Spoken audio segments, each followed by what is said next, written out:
Hey guys, Jennuine Love checking in. Hope you're doing awesome and amazing. Say hi when you pop on live. Say hi on the replay so that I know that you're here. So, had a thought that I just wanted to kind of share, and you'll see in the title of the video. I just was thinking about how you hear so much, people saying, "Oh, I'm just being honest," or "I'm just keeping it real."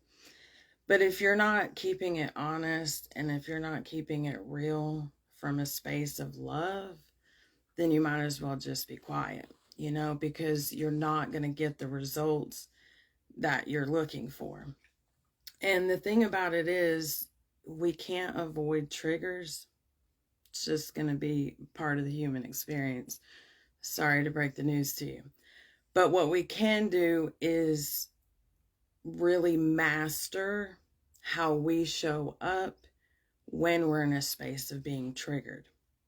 So, for an example, if you're in some kind of discussion with somebody which turns like heated or a little bit contrast in experience, not really a good conversation per se, that is not the time to start blurting out all of the things that you're keeping it real about, or that you're just being honest about. That is absolutely never the time to do that, ever. The time to have conversations that mean something is not when you're in a triggered space. That's never the time. And usually what happens is there is truth to what you want to say when you're triggered. Absolutely. Because when you're triggered, you usually have a boundary that has been crossed, and it's usually a boundary that you have not set. You haven't made people aware of, and then when it gets crossed, you feel that.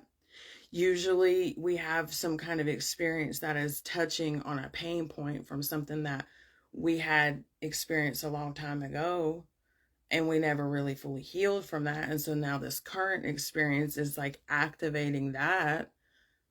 And then usually the response of just keeping it real and honest is usually coming from that other event. And now this is mirroring it and playing it out. And you have a chance to respond differently. And it's so easy in times of contrast to make it about the other person. Well, you pissed me off. Well, you did this, or you said this, or you didn't do this. And we make it about the other person. And yeah, people's behaviors we do get to, set boundaries, and we do get to decide, okay, that's not okay for me. That behavior is not okay for me. Yes, absolutely. But we never want to give our power away to what anybody else is doing or saying or not doing or not saying. And yes, let's keep it real. Yes, let's be honest. And in the spirit of keeping it real and honest, you have to be real and honest with yourself. And you have to understand that a lot of these so-called triggers, all of them, are coming from within.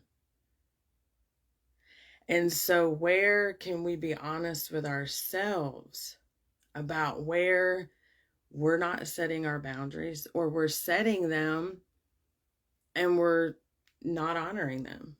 We're being okay when other people don't honor them. And then we get triggered, and then we blow up, and we're honestly saying what we want. We want you to respect our boundaries. We want you to respect our time, whatever the case may be. So there's honesty in what we're saying, but the energy is out of whack.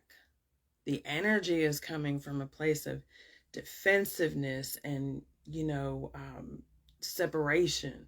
I'm right and you're wrong. I'm good and you're bad. I'm the victim and you're the perpetrator. Like, we're coming at it from a whack energy, and so we're going to get whack results. And that's why it usually blows up bigger. So whatever the contrast was that you're, trying to rectify in that moment, it usually blows up bigger, because we have to learn how to be honest and keep it real from a space of unconditional love and centeredness where we're not feeling triggered, where we're not pissed off. And you know when somebody is just like genuinely, vulnerably coming to you and they're like, hey, you know, I really could use some support in this way.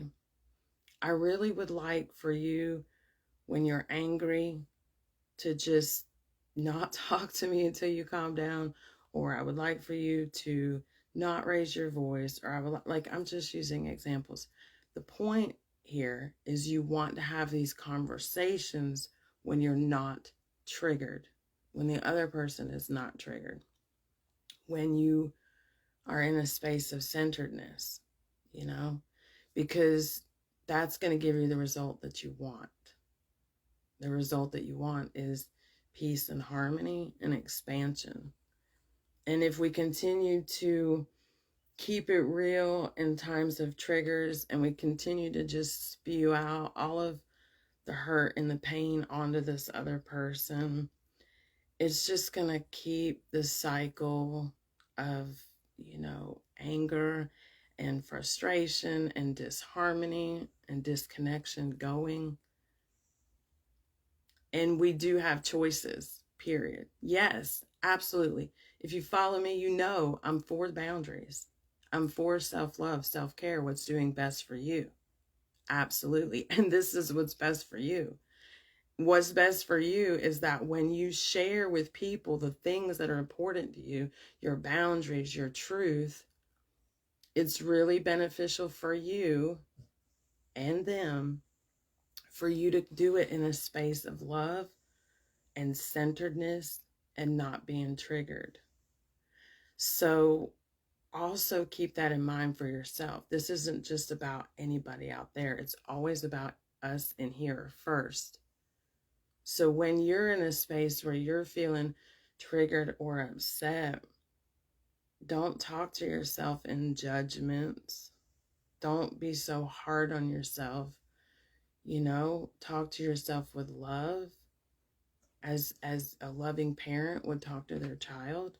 You know, it's okay that you feel this way. Learn how to self-soothe. Learn the art of self-soothing. Might just do a whole video on that one. But yeah, hey Chris, hey Julie. I just wanted to share that because I was having a conversation with my daughter and we were just talking about different things, and you know, this just kind of popped out, and I was like, wow, people do say that a lot. They're like, oh, I'm just keeping it real, and you know, I'm just speaking my truth. But if you're not coming from a place of unconditional love and centeredness, it's not being received. When people are telling you how wrong you are and how bad you are and how, you know, fucked up you are, you're not listening to that. But when somebody genuinely comes to you and says, hey, this is what I would like to experience in our connection, you know, this is the type of energy and experience I like, that's just so human. And nobody can argue with like that, you know, but nobody can argue with what you're saying that you need and desire for your own well-being and for your peace and your harmony and to enjoy your life experience. Nobody can argue with that. It just is. But when we make it about other people and what they're doing wrong, especially from the energy of contrast, it's never going to be good. And believe me, I have a lot of experience. So you can just do it if you want and come back and report back. I'm telling you, it's no fun. I have a lot of experience doing this because, you know, I have these deep, strong emotions and I want to talk now and I want to say things. And I have had a lot of trauma, a lot of childhood trauma that I've worked through and working through and probably will always be working through. But the thing about it is, I've learned if I can just keep my mouth shut in times where I am feeling so triggered and just let myself sit with that feeling and not blame the other person for how I'm feeling, not making it about them how I'm feeling, but just sit with my feeling and let it pass through, deep breaths. Like there's all kind of different self-soothing. Again, I might just have to do a video. But in that moment, that's what I have to do. That's what you have to do. That's what we get to do. And from that space, guys, like things shift.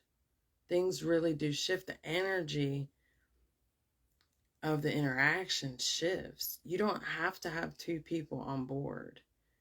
You know what I'm saying? You get your energy right. You make sure that you're centered, even when you're triggered. You can be centered and triggered. You can get triggered and still keep your center, hold your center, find your center, maintain your center. It's absolutely possible. And that's what we're wanting to get to, because our connections are going to be so much more harmonious when we do that. Our health and wellness is going to feel so much better when we do that. Our manifestations that we're all like, oh, I want to manifest. All of those things come much easier and quicker when we're able to do this. Being triggered is not optional. It's a part of life. You're human. You're going to get pissed. But we have to learn. Well, I guess technically we don't have to. But why wouldn't you want to? Why wouldn't you want to learn ways to start having more peaceful and harmonious connections with yourself and others? Ways that you can speak that actually get your point across, instead of your very precious point of view getting lost because it's not being delivered in the proper way. If I go out and just take, a Christmas card or a birthday card and just, throw it out there by the mailbox in the vicinity of the mailbox, guess what? It's never going to get delivered. It's never going to get delivered. I have to be intentional with that envelope. I have to put a stamp on it. I have to take it to the mailbox. I have to put it in the mailbox, shut the mailbox, put the flag. You understand what I'm saying? There are steps that you have to take if you want your message, your very important message, to be delivered. There are just certain steps that we have to take. Yes, be honest. Yes, keep it real. But never forget to keep it love. Okay, guys. Till next time. Namaste.